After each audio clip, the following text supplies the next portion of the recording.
Hi guys! Friends! Happy New Year! Ayan! So, ayan, 2024 guys. Nandito tayo sa may Burham Park dito sa may Baguio. So what's up mga boss? Kaya continuous pa rin yung mga video natin dito sa may Baguio City mga boss. At for today's video ay nandito tayo ngayon sa may Burham Park. Sobrang late na upload natin no mga boss. Ayan, nung January 6 pa tayo nandito sa may Baguio. At ngayon lang natin na-apply yung mga ibang video, na-upload yung mga ibang video dahil medyo busy na rin. At ayan nga, nandito tayo ngayon sa may Burham Park mga boss.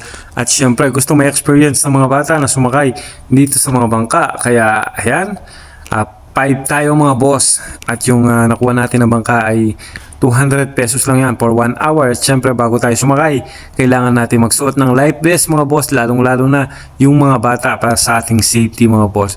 So ayan mga boss, tulad na sinasabi ko sa inyo nung mga una natin mga video, kung pupunta kayo dito sa may Baguio, mas maigi kung may rent-a-car yan na may kasama kayong driver, no?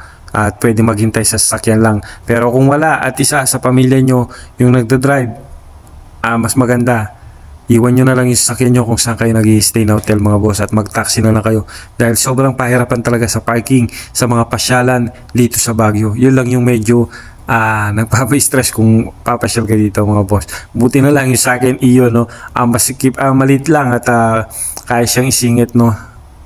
Ayan, maliit lang yung space niya mga boss.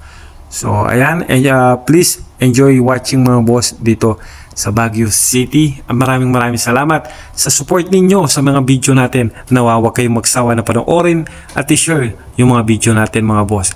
Ayan, God bless you all mga boss. Sama-sama tayo sa pag-angat.